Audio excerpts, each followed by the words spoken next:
திமுக இந்த நீட்டை வச்சு இன்னும் எத்தனை காலத்துக்கு இதை புடுங்கிட்டே இந்த மக்களை ஏமாத்திட்டு இருக்கும் அப்படின்னு தெரியல. இவனுங்க 5 வருஷம் ஆட்சியில் இருந்தாங்க, புடுங்கி கிழிக்க வேண்டியதானே. அப்ப முடியல. இப்போ ஒருத்தன் வந்துட்டானா கூட சேர்ந்துட்டு எல்லாம் நீட்டு நீட்டு நீட்டு நீட்டுன்னு வெக்கங்கெட்டு போய் பேசிட்டு இருக்கானுங்க. அவங்களை பத்தி பேசுறதுக்கு ஒண்ணுமே இல்லை, வெறியாவது. அனைவருக்கும் வணக்கம். காக்ரோச் ஜனதா பார்ட்டி இந்த பேர் தான் 2 நாளா இந்தியா முழுக்க பேசு பொருளா மாறிட்டு இருக்கு. போராட்டம்னு சொல்லலாம், இல்ல ஆர்ப்பாட்டம், இல்ல வன்முறை, என்ன வேணாலும் இந்தியா முழுக்க இந்த பார்ட்டி வந்து நடத்திட்டு இருக்காங்க. ஸோ இந்த நேரத்தில் அவங்களை பத்தி சில முக்கியமான தகவலை உங்ககிட்ட சொல்லணும் அப்படின்னு நினைக்கிறேன். ஏன்னா என்ன நடக்குது அப்படிங்கிற விஷயத்த நம்ம ஒரு சாமானியரா புரிஞ்சிக்க வேண்டியது அப்படிங்கிறது அவசியம் இல்லை. இந்த காக்ரோச் ஜனதா பார்ட்டி இருக்குல்ல, இவங்களுடைய பலம் அப்படின்னு பார்த்தா இன்ஸ்டாவில் இவங்களுக்கு ஒரு 2.8 crore வந்து ஃபாலோவர்ஸ் அப்படிங்கிறவங்க இருக்காங்க. சரிப்பா, அந்த அளவுக்கு அப்படின்னா இந்த காக்ரோச் ஜனதா பார்ட்டி வந்து இங்க இருக்கக்கூடிய பிஜேபிக்கு எதிராக பேசுறாங்க, இங்க இருக்கக்கூடிய நீட்டுக்கு எதிராக பேசுறாங்க, இங்க வரக்கூடிய சட்டங்களுக்கு எதிராக பேசுறாங்க. அப்படி இருக்கப்போ இவங்கள 2,08,00,000 பேர் வந்து ஃபாலோ பண்றாங்க அப்படின்னா அவங்க பெரிய ஒரு சக்தி தானே அப்படின்னு யோசிக்கலாம். நமக்கு 2,08,00,000 அப்படிங்கிறது பெரிய நம்பர்ஸ் தானே, அப்படித்தானே யோசிப்போம். ஆனா இதுல நம்ம டீட்டெயில்டா ஒரு விஷயத்த நம்ம ஆராய்ஞ்சு பார்க்க போறோம் அப்படின்னா, இந்த 2,08,00,000 பேர்ல 49% பேர் பாகிஸ்தானை சேர்ந்தவர்கள். அப்பனா 1,02,00,000 கிட்ட இதை ஃபாலோ பண்றவங்கள பாகிஸ்தானை சேர்ந்தவங்க. அடுத்து பார்த்தோம் அப்படின்னா நம்ம பக்கத்து நாடான பங்களாதேஷை சேர்ந்த ஒரு 15% பேர் இந்த காக்ரோச் ஜனதா பார்ட்டியை ஃபாலோ பண்றாங்க. இது இல்லாம ஆப்கானிஸ்தான், சிங்கப்பூர், அமெரிக்காவிலிருந்து ஒரு 15% அப்படின்னு சொல்லிட்டு இந்த 2,08,00,000 இந்த இன்ஸ்டா ஃபாலோவர்ஸ்ல கிட்டத்தட்ட 1,90,00,000 பேர் எல்லாமே வெளிநாட்டுல இருந்து ஃபாலோ பண்ணக்கூடியவங்க. ஆவரேஜ்ல இதை பார்த்தோம் அப்படின்னா 86% வந்து இந்த ஃபாலோவர்ஸ் வந்து வெளிநாட்டுல இருந்து ஃபாலோ பண்றவங்க. மிச்சம் இருக்க 14% தான் இந்தியாவில் இருக்கவங்க ஃபாலோ பண்றாங்க. அப்பனா அந்த நம்பர்ஸ் அப்படின்னு பார்த்தோம்னா ரொம்ப சின்னது. சரிப்பா, இந்த சின்ன நம்பர்ஸை வச்சுக்கிட்டு வெறும் 14% பேர் தான் இந்தியாவில் இருக்காங்க அப்படின்னு சொல்ற இந்த நம்பரை வச்சுட்டு அவங்க எப்படி இவ்வளவு பெரிய போராட்டத்தை முன்னெடுக்கிறாங்க, இவ்வளவு பெரிய கூட்டம் எப்படி வருது அப்படின்னா வெளிநாட்டுல இருந்து ஃபண்டு வந்து இந்த பார்ட்டிக்கு இறக்கப்படுது அப்படிங்கிறதா ஒரு பெரிய குற்றச்சாட்டு. இந்தியா முழுக்க ஏதாவது கனெக்டடா ஒரு விஷயம் அப்படின்னா நீட்டு. ஸோ இந்த விஷயத்தை தூண்டி விட்டு இந்தியாவுக்குள்ள ஒரு பிரச்சனையை கொண்டு வரணும் அப்படிங்கிறதுக்காக பாகிஸ்தான், பங்களாதேஷ், அமெரிக்கா மாதிரியான நாடுகள் என்ன திட்டம் போடுறானுங்க, என்ன சதி போடுறானுங்கலாம் அந்த கர்மெல்லாம் அவங்களுக்கு தான் தெரியும். ஸோ இந்தியா ஒரு அமைதியா இருக்கக்கூடாது அப்படிங்கிறதுக்காக ஃபண்டை இறக்கி விட்டு இங்க நீட்டால பாதிக்கப்பட்டவங்க யாரு, 2017 அனிதா பாதிக்கப்பட்டிருக்கா, அவங்க குடும்பத்துக்கு நம்ம எப்படி அவங்களை ரீச் பண்ணி அவங்க எமோஷனலை தூண்டி இந்த போராட்டத்துக்கு வர வைக்கலாம் அப்படின்னு சொல்லிட்டு இந்தியா முழுக்க அந்த உணர்வுகளை தூண்டி இப்போ இந்த வேலை நடந்துட்டு இருக்கு.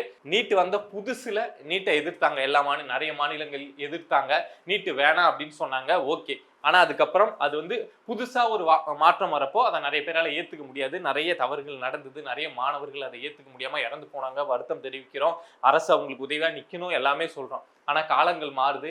நீட் வந்து ஒரு சரியான முடிவு தான். நிறைய ஏழை மாணவர்கள் இது வழியா போறாங்க.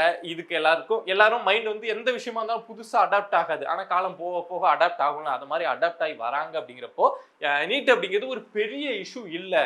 எல்லாரும் அதை அக்செப்ட் பண்ண ஆரம்பிச்சுக்கிட்டாங்க. மாணவர்கள் இப்போ ஸ்கூல்லேயே அதுக்கு ப்ரிப்பேர் பண்ண ஆரம்பிச்சிட்டாங்க, படிக்க ஆரம்பிச்சிட்டாங்க. அப்படிங்கிற ஒரு சூழலுக்கு தான் இப்போ நீட்டு போயிட்டு இருந்தது. பட் இந்த நேரத்தில் ஏன் திடீர்னு இந்த காக்ரோச் பார்ட்டி குதிக்குது அப்படின்னா, இப்போ தெரியும் இந்த வருஷம் வந்து நீட் எக்ஸாம் வந்து நடத்தப்பட்டு அது வந்து ஆல்ரெடி கொஸ்டின் பேப்பர் லீக் ஆயிடுச்சு அப்படிங்கிறதுனால திரும்ப நடத்தப்பட்டது அப்படிங்கிறது நமக்கு தெரியும். ஸோ இதை ஒரு காரணமா வச்சுதான் இந்த காக்ரோச் ஜனதா பார்ட்டி உள்ள வராங்க. நாம என்ன சொல்றோம், கொஸ்டின் பேப்பர் லீக் ஆகி அந்த எக்ஸாமை கேன்சல் பண்ணிட்டு திரும்ப நடத்தாம இருந்தா இங்க நீட்ல முறைகேடு நடக்குது, நீட்டை தப்பா நடத்துறாங்க அப்படின்னு சொல்லலாம். கொஸ்டின் பேப்பர் லீக் ஆயிடுச்சு அப்படின்னு தெரியுது. அது தெரிஞ்சு அந்த விஷயத்த அந்த எக்ஸாமே நடத்தின இந்தியா முழுக்க நடத்தின எக்ஸாமே கேன்சல் பண்ணிட்டு திரும்ப எக்ஸாம் நடத்தினா ரிசல்ட் அப்படிங்கிறது வெளியிடுறாங்க. ஸோ அப்படி பாக்குறப்போ அரசும் இந்த விஷயத்துல கவனமா தான் இருக்கு. இந்த மாணவர்களுடைய எதிர்காலம் வீணா போயிடக்கூடாது, தவறான ஒரு நபர் மருத்துவ படிப்புக்குள்ள வந்துடக்கூடாது அப்படின்னு. அப்படி இருக்கப்போ இந்த காக்ரோச் ஜனதா பார்ட்டி தான் வெளிநாட்டிலேருந்து பணத்தை வாங்கிட்டு இதை மாதிரியான அல்ப வேலை செய்யுது அப்படின்னா, இங்க இருக்கக்கூடிய கட்சிகளும் சேர்த்துக்கிட்டு இந்த காக்ரோச் ஜனதா பார்ட்டி கூட ரொம்ப பெரிய ஆர்ப்பாட்டம், பெரிய புண்ணிய போராட்டம் நடத்த மாதிரி போகிறத பாக்குறப்போ அவ்வளவு கோவம் வருதுங்க. இங்க இருக்க கட்சியெல்லாம் திட்டத்துக்கு முன்னாடி ஒரே ஒரு விஷயம் சொல்லிடுறேன்னா, நம்ம வந்து ஒட்டு மொத்தமா இந்தியா அப்படின்னு நம்ம நாடு அப்படின்னு வந்துட்டா நம்ம நாடு பக்கம் தான் நிக்கணும். அதை தாண்டி நீ வெளியில போய் நிக்கிற அப்படின்னா நீ இந்தியாக்குள்ள வாழ தகுதி இல்லாத ஒரு நபர் அப்படிங்கிறத நம்ம சொல்லிடுறோம். இதுவே இங்க பிஜேபி, காங்கிரஸ் இல்ல வேற வேற பார்ட்டி வந்து சண்டை போடுறாங்க அப்படின்னா அதுல யார் பெஸ்ட் அப்படின்னு நம்ம தேர்ந்தெடுத்து யாருடைய இஷ்யூ வந்து சரியா இருக்கு அப்படின்னு நிக்கலாம். ஆனா ஒட்டுமொத்த நாட்டுக்கு எதிராக வெளியில இருந்து ஒரு சதி நடக்குது அப்படிங்கிறப்போ இங்க இருக்கக்கூடிய கட்சிகள்லாம் சேர்ந்துக்கிட்டு அந்த சதிக்கு வந்து ஒத்து ஊதுறது அப்படிங்கிறது ரொம்ப கேவலமான விஷயம். உலகத்துல எவ்வளவு சின்ன சின்ன நாடுகள்லாம் எவ்வளவு போராட்டம், எவ்வளவு போர்க்களம், எவ்வளவு வாழ்வாதார பிரச்சனை என்னென்னத்தை சந்திச்சுட்டு இருக்காங்க அப்படின்னு அப்படியே தட்டி பாருங்க தெரியும். நாம இவ்வளவு பெரிய நாடை வச்சுக்கிட்டு இத்தனை பிரச்சனைகளை தாண்டி ஒரு அமைதியா இவ்வளவு போராட்டம் நடக்குது, ஈரான் இஸ்ரேல் என்னென்னமோ பிரச்சனை நடக்குது, இதெல்லாம் தாண்டி நமக்கு பெட்ரோல் சரியா கிடைக்குது, தண்ணி சரியா கிடைக்குது, சாப்பாடு சரியா கிடைக்குது, கேஸ் சரியா கிடைக்குதுன்னு சில இடங்கள்ல கிடைக்காம இருக்கலாம். ஆனா மோஸ்ட் ஆஃப் த இடங்கள் எல்லாம் கிடைக்குது இல்ல, அதெல்லாம் தாண்டி இவ்வளவு அமைதியா வாழ்ந்துட்டு இருக்கோம்ல. அப்படி இருக்கப்போ அந்த நாட்டுக்கு கொஞ்சமாவது ஒரு உணர்வோட, தேசிய உணர்வோட இருக்க வேண்டியது அப்படிங்கிறது அவசியம் இல்ல. இதே வேற ஒரு நாடா இருந்தா சுட்டு தள்ளிட்டு போயிருக்க மாட்டான், நீ என்னடா எதிர்த்து போராட்டம் பண்ற அப்படின்னு சொல்லி சுட்டு தள்ளிட்டு போயிருக்க மாட்டான். ஆனா இவ்வளவு பெரிய நாடை வச்சு இவ்வளவு அமைதியா உங்களை இவ்வளவு ஜனநாயக முறையில நடத்துறப்ப கூட நீங்க வந்து வெளிநாட்டு சதிகளுக்கு உட்பட்டு அவனுங்க பண்ணக்கூடிய வேலைகளுக்கெல்லாம் போயிட்டு இந்த சின்ன கட்சிகள் நிக்கிறது அப்படிங்கிறது ரொம்ப அல்பத்தனமா இருக்குங்க. ஏன் இதை சொல்றேன் அப்படின்னா, இப்ப காங்கிரஸ் நம்ம தமிழ்நாட்டை எடுத்துப்போம், விசிகா, கம்யூனிஸ்ட் இவங்க எல்லாம் என்ன பண்றாங்க அப்படின்னா அவங்களுக்கு ஆதரவா நிக்கிறாங்க. காக்ரோச் ஜனதா பார்ட்டி சொல்றது சரிதான், உடனே ரத்து செஞ்சு நீட் இருக்கவே கூடாது அப்படின்னு போய் நிக்கிறாங்க. இதெல்லாம் ஒரு அல்ப மட்டமான கேடு கெட்ட மானம் கெட்ட வெக்கம் கெட்ட துப்பு கெட்ட ஒரு அரசியல். எதுக்கு எங்க போய் நிக்கணும் அப்படிங்கிற ஒரு விஷயம் இருக்குல்ல. உங்களுக்கு உண்மையாலும் நீட்டு மேல எதிர்ப்பு இருக்கு, இந்த திமுகவுக்கு நீட்டு மேல எதிர்ப்பு இருக்கு அப்படின்னா நீங்க நடத்துங்களா போராட்டத்தை. அதை விட்டுட்டு எவனா வெளிநாட்டுக்காரன் நடத்துவோம், அந்த ஃபண்ட்ல நீங்க உள்ள கூடி இங்க தமிழ்நாட்டில் நடக்கிற நிறைய பேர் வெளிநாட்டு ஃபண்ட்ல திமுக காரன் உள்ள கூடி ஜென்சின்னு காட்டுற வேலை தான். இவங்க சேர்ந்துக்கிட்டு இப்போ வெளிநாட்டு சக்தி இங்க இருந்து தமிழ்நாட்டை அழிச்சது பத்தாதுன்னு வெளிநாட்டுக்கு சக்தி கூட சேர்ந்துக்கிட்டு இங்க அப்படியே கலவரத்தை உண்டு பண்ணி நீட்டை கேன்சல் பண்ணிடலாம் அப்படின்னு நினைக்கிறாங்க. நீட்டுல இருந்து ஒருபோதும் மத்திய அரசு பின் வாங்கவும் தேவையில்லை அப்படிங்கிறதா நம்மளுடைய கருத்து. இந்த சின்ன சின்ன பூச்சிகள்லாம் இருக்குல்ல, இதெல்லாம் கொஞ்சம் பாம்பாக்க வேணாம், பிடிச்சி அப்படியே நசுக்கி கெடாசிட்டு இந்த காக்ரோச்சை நசுக்கிற மாதிரி இந்த சின்ன சின்ன பூச்சிகளையும் நசுக்கிட்டீங்க அப்படின்னா ஒன்றும் பிரச்சனை கிடையாது. மாணவர்கள் மென்டலி ப்ரிப்பேர் ஆயிட்டாங்க, நாங்கள் வந்து நீட்டுக்கு ப்ரிப்பேர் ஆகிறோம் அப்படின்னு அவங்கள குழப்புற வேலையை தான் இவனுங்களாம் செய்கிறாங்க. இவங்களை தயவு செஞ்சு நசுக்கி கெடாசிருக்க. உடனே உங்களுக்கு ஒரு கேள்வி வரலாம், இப்போ தமிழக வெற்றி கழகம் நீட்டுக்கு வந்து ரத்து வேணும்னு முதலமைச்சர் விஜய் வந்து அறிவிச்சிருக்காங்களே, அவங்களுடைய நிலைப்பாடு என்ன, அவங்களுடைய நிலைப்பாடு இங்க மாறணுமா என்ன அப்படின்னு உங்களுக்கு ஒரு கேள்வி வரலாம். 2017 அனிதா இறந்தப்போ விஜய் அவர்கள் அனிதா வீட்டுக்கு போனாங்க, நீட் இருக்கக்கூடாது அப்படின்லாம் சொன்னாங்க, சரிதான். ஆனா அதுக்கப்புறம் மாணவர்கள் மாறிட்டாங்க, அதுக்கு தயாராக ஆரம்பிச்சிட்டாங்க, எந்த ஒரு விஷயத்தையுமே மாற்றத்தை ஏற்றுக்கொள்ள ஆரம்பிச்சிட்டாங்க. அப்படிங்கிறப்போ இப்போ நீட்டால அதிகமா பயனடைஞ்சவங்க தமிழ்நாட்டில் இருக்காங்க, அரசு பள்ளி மாணவர்கள் இருக்காங்களா அப்படின்னா இருக்காங்க. ஸோ அப்ப இருந்து அந்த மொமெண்டம் அப்படிங்கிறது இப்போ கம்ப்ளீட்டா மாறிடுச்சு. ஆனா இப்போ விஜய் அவர்கள் வந்து இந்த நீட் ரத்து செய்யணும், முதலமைச்சர் விஜய் அவர்கள் வந்து நீட்டை ரத்து செய்யணும் அப்படின்னு சொல்றது வேற ஒண்ணுமே கிடையாது. கூட இருக்க காங்கிரஸ் அமைச்சரவையில இடம் கொடுத்துருக்கோம், அவன் எதிர்க்கிறான். கூட இருக்கிற கம்யூனிஸ்ட் அவனுக்கு அமைச்சரவையில இடம் கொடுத்துருக்கோம், அவன் எதிர்க்கிறான். கம்யூனிஸ்ட் கூட இருக்கான், அவன் எதிர்க்கிறான் அப்படிங்கிறப்போ நம்ம ஒண்ணுமே சொல்ல அப்படின்னா என்ன பண்ணுவானுங்க, இவனுங்க ஏதாவது ஆட்சியை கவிழ்ப்பு இது பண்ணுவானுங்க, உடனே திமுக கிட்ட ஒட்டு போட்டுட்டு திமுக ஏதாவது காசு கொடுத்தாலும் வாங்கிட்டு ஏதாவது பிரச்சனை பண்ணிடுவாங்களே அப்படிங்கிற ஒரு இதுல விஜய் அவர்களுடைய மைண்ட் செட் மாறிடுச்சா அப்படின்னு தெரியல. ஆனா மாறி இருந்தாலும் நீட்டு சரிதான் அப்படின்னு இத்தனை கால படிப்பினையில புரிஞ்சு அவங்க மாறணும்னு நினைச்சாலும் இந்த கூட்டணி கட்சிகள் இருக்கா பாருங்க, இவங்கெல்லாம் வந்து அவங்கள மாறவே விட மாட்டாங்க.